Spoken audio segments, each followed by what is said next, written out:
Loming Batangas na pangmalakasan, overload sa sangkap at authentic ang lasa.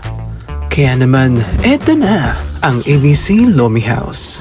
Located sa Katigbak Street, Barangay 1, Lipa City.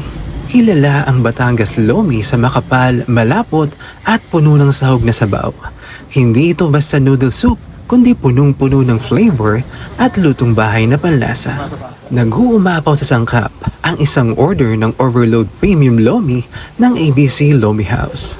Madalas, ang lomi sa Batangas ay siniserve sa malaking bowls na pwedeng pagsaluhan.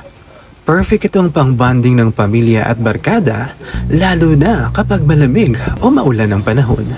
Sa halagang abot kaya, makakakain ka na ng isang bangkok ng lomi na parang pang-fiesta. Kaya't hindi lang mga taga Batangas ang nahuhumaling dito, pati mga bumibisita mula sa ibang lugar. Ang lomi ng Batangas ay hindi lang simpleng pagkain. Ito'y karanasan, kultura at kasiyahan na laging hinahanap-hanap.